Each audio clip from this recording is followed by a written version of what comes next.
we were able to win a tentative agreement that says if the hospital does want to introduce any new technology, they have to bargain with us. So huge, huge wins for us just on the heels of a strike.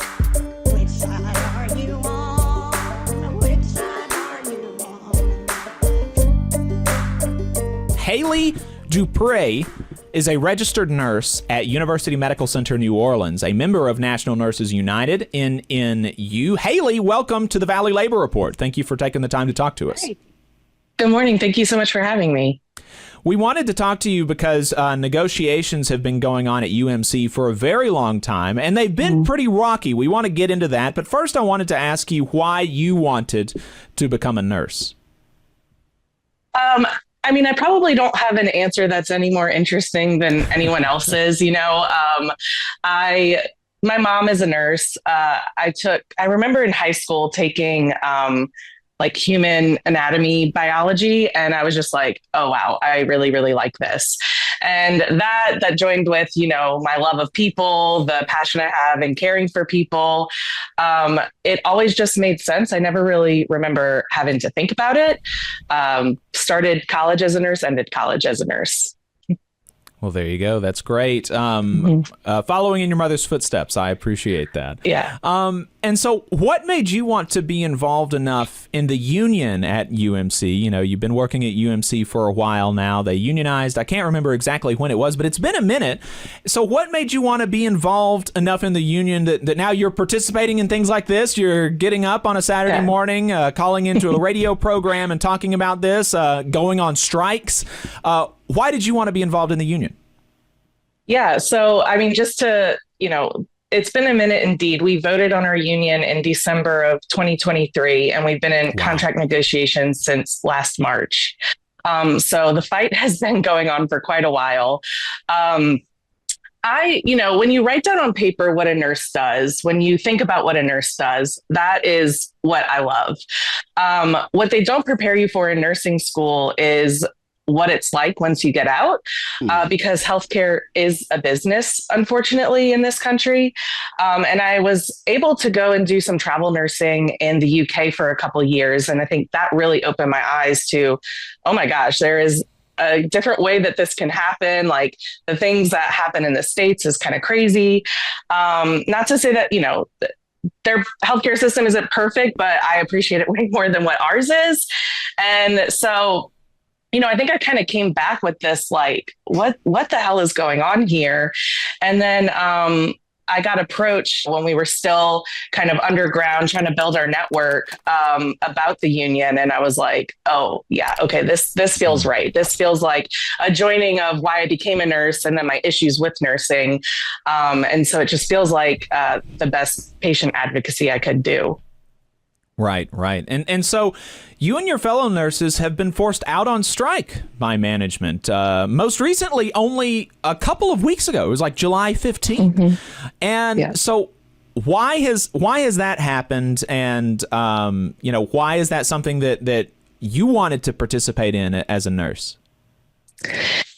This most recent strike, which was our fourth strike, by the way, was because the hospital has been targeting the very pro-union nurses. We had a problem, an instance with one of our union nurses who has been very outspoken from the beginning. He's on the news, he's always up on the mic kind of thing, who made a mistake that isn't an unprecedented mistake. It's something that a lot of nurses do. But we actually have documentation from the hospital where nurses have done the exact same thing and have only gotten written up or have only gotten, verbal coaching. But for this guy, they suspended him for 25 days where the hospital policy is 5 days before they make a decision.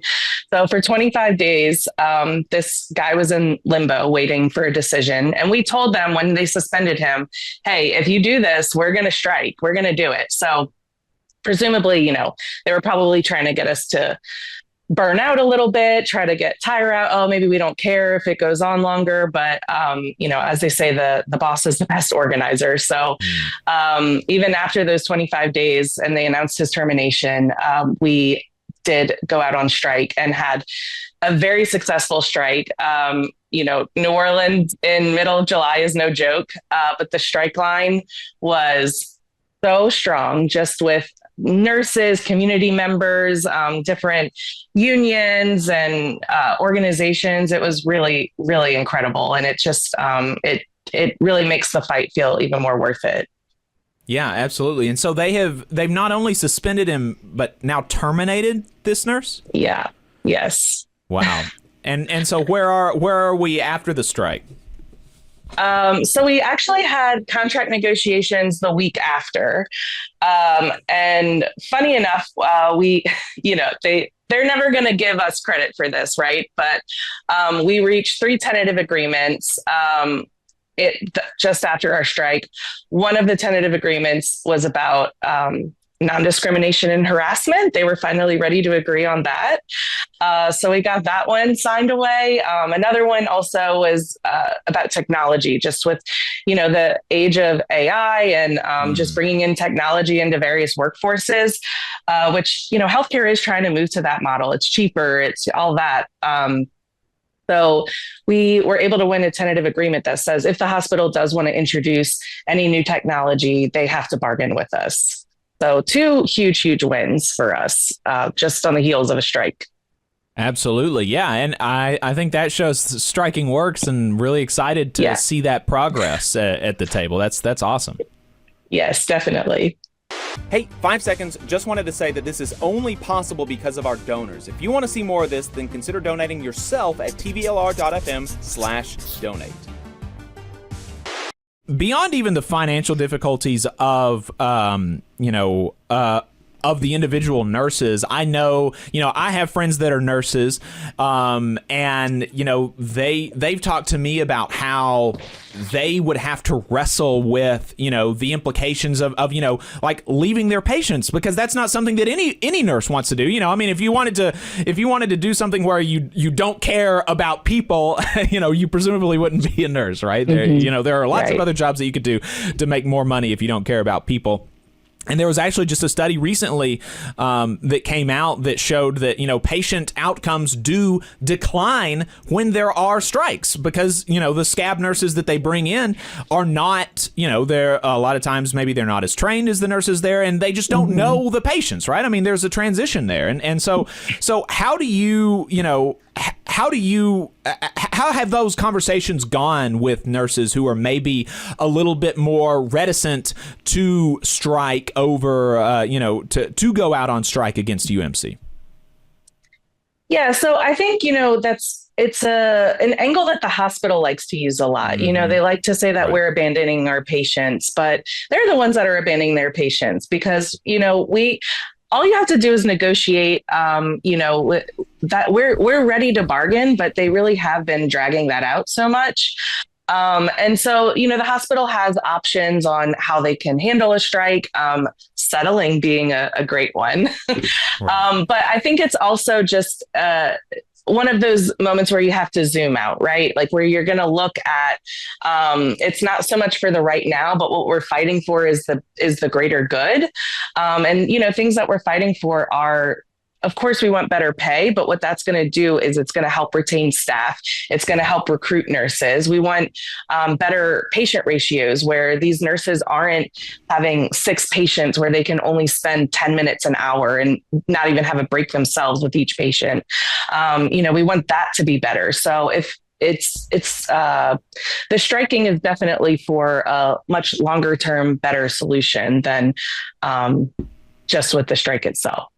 Exactly. Yeah, for sure. It's about, a lot of nurses that I've talked to that have had to go out on strike. They've talked about how, the contract is really about how can we create a system that nurses are better able to care for their patients. The nurses' working conditions are, the patient's healing conditions. And so how can listeners, particularly those that are listening in New Orleans, support y'all? Yeah, so I kind of said before with our strike line, just with the amount of community that has shown up for us. We've had so many unions show up. We've had the local president of the AFL-CIO, Tiger Hammond, show up, and he's very outspoken for us.